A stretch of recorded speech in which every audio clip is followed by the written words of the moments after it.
എല്ലാവർക്കും കേളി മീഡിയയിലേക്ക് സ്വാഗതം. എൻ്റെ ചാനൽ ആദ്യമായിട്ട് കാണുകയാണെങ്കിൽ സബ്സ്ക്രൈബ് ചെയ്യുക, സപ്പോർട്ട് ചെയ്യുക, നിങ്ങളുടെ വിലയേറിയ അഭിപ്രായങ്ങൾ കമൻറ്റായി രേഖപ്പെടുത്തുക. അപ്പോൾ സീരിയൽ ഇഷ്ടപ്പെടുന്ന എല്ലാ കൂട്ടുകാരും കൂടെ കൂടിക്കോളൂ. നമ്മുടെ കുടുംബശ്രീ ശാരദ സീരിയലിൻ്റെ എപ്പിസോഡിലേക്ക് പോയാലോ? ഇന്നത്തെ എപ്പിസോഡ് എല്ലാവരും കണ്ടു എന്ന് വിശ്വസിക്കുന്നു.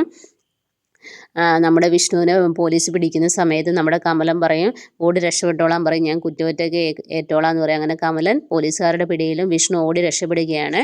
കാരണം വിഷ്ണുവിൻ്റെ മനസ്സിൽ ഒറ്റ ഉദ്ദേശം എന്നുള്ളത് ശാലിനി ഇതിൽ പെടുത്താൻ പാടില്ല, അതാണ് വിഷ്ണുവിൻ്റെ ഉദ്ദേശം. അങ്ങനെ വിഷ്ണു ഓടുകയാണ് പുറകെ. പോലീസുകാരും ക്യാമറക്കാരൊക്കെ ഓടുന്നുണ്ട്. അപ്പോൾ ന്യൂസിലെല്ലാം ഇത് ഫ്ലാഷ് ആകുകയാണ്. അങ്ങനെ അനു വിളിച്ച് ശാലിനിയോട് ഈ കഥകളെല്ലാം പറയും, ഇങ്ങനെയുണ്ട് ന്യൂസ് വെച്ച്. അപ്പോൾ ന്യൂസിൽ ശാലിനി ഇതെല്ലാം കാണുകയാണ്. ആ സമയത്ത് ചാനലുകാരെല്ലാവരും നമ്മുടെ ശാലിനിയെ വിളിക്കുന്നു. അപ്പോൾ അമ്മ പറയുന്നു, മോളെ തളരരുത്, എത്ര പ്രതിസന്ധികൾ നമ്മൾ തരണം ചെയ്ത് ഇതും അതുപോലെ തരണം ചെയ്യും. ഒക്കെ അനുവും ആശ്വസിപ്പിക്കുന്നു. നാളെ ഓഫീസിൽ ചെല്ലുമ്പോൾ വലിയ അവസ്ഥകളായിരിക്കും, പക്ഷേ മേഡം ഇതിലൊന്നും തളരാൻ പാടില്ല, പിടിച്ചു നിന്നേ പറ്റത്തുള്ളൂ എന്ന് പറയുകയാണ്. അങ്ങനെ എല്ലാവരും കൂടെ ശക്തി കൊടുക്കുകയാണ്. അപ്പോൾ ശാലിനിക്ക് തന്നെ അറിയാം എങ്ങനെയായാലും പിടിച്ചു നിന്നേ പറ്റത്തുള്ളൂ. ഇതേ സമയത്താണെങ്കിൽ ശ്യാമയുടെ അടുത്താണെങ്കിൽ നമ്മുടെ രോഹിത് വെള്ളം അടിച്ച് ഇതായിട്ടിരിക്കുക.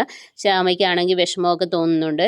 പിന്നീട് നമ്മുടെ നൂറ് വന്ന് രാഘവൻ നായരോടും സത്യഭാമയുടെ ഈ കഥകളെല്ലാം പറയുകയാണ്, ഇങ്ങനെ സംഭവിച്ചിട്ടുണ്ടെന്നുള്ള കാര്യങ്ങളൊക്കെ അറിയിക്കുകയാണ്. അപ്പോൾ അവരും ടെൻഷനാവുന്നു. നാളത്തെ എപ്പിസോഡിലാണ് കാണിക്കുന്നത് നമ്മുടെ ശാലിനെ ഓഫീസിലേക്ക് ചെല്ലുന്ന സമയത്ത് ഭിത്തികളിലും എന്താ പറയുക എല്ലായിടത്തും ഇങ്ങനെ പോസ്റ്റർ ഒട്ടിച്ചിരിക്കുകയാണ്. സ്പിരിറ്റ് കടത്തുകാരൻ വിഷ്ണു ശാലിനിയുടെ ഭർത്താവ് പിടിയിൽ അല്ല ഒളിവിൽ എന്നൊക്കെ പറഞ്ഞാണ് എഴുതിയിരിക്കുന്നത്. അതുപോലെ കാർട്ടൂൺ ചിത്രങ്ങളൊക്കെ വരച്ചു വെച്ചിരിക്കുന്നു.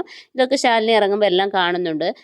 അതുപോലെ എല്ലാവരും സംസാരിക്കുകയാണ്, എല്ലാവരും ശാലിനിക്കെതിരെ തിരികുകയാണ്. പക്ഷേ ശാലിനി അതിലൊന്നും പതറാതെ തന്നെ തൻ്റെ ചെയറിൽ പോയിരിക്കുകയാണ്. കാരണം എങ്ങനെയും വിഷ്ണുവിനെ രക്ഷിച്ചേ പറ്റുകയുള്ളൂ. കാരണം ആരാണ് ഇത് ചെയ്തതെന്ന് ശാലിനിക്ക് നന്നായിട്ട് അറിയാം. കാരണം ചന്ദ്രബോസിൻ്റെ കളിയാണെന്നുള്ളത് ഉറപ്പാണ്. പക്ഷേ എങ്ങനെ കണ്ടുപിടിക്കും? ഇതൊക്കെയാണ് ശാലിനിയുടെ ഇനി മുന്നോട്ടുള്ള നീക്കം. അതുകൊണ്ട് ശാലിനി അതിനുള്ള ഒരുക്കങ്ങളിലേക്ക് പോവുകയാണ്. ഇതേ സമയമാണ് വിഷ്ണുവിനെ ആണെങ്കിൽ ഇവർക്ക് വിളിച്ചിട്ടൊന്നും കിട്ടുന്നില്ല, വിഷ്ണു എവിടെയാണെന്ന് പോലും അറിയുന്നില്ല. അപ്പോൾ അതിലൊരു സീൻ കാണിക്കുന്നത് നമ്മുടെ സുബൈറിക്ക വിഷ്ണുവിനെ വിളിക്കുന്നുണ്ട്. വിഷ്ണു എന്ന് വിളിക്കുക. അപ്പോൾ വിഷ്ണു ഇങ്ങനെ കയറി വരികയാണ്.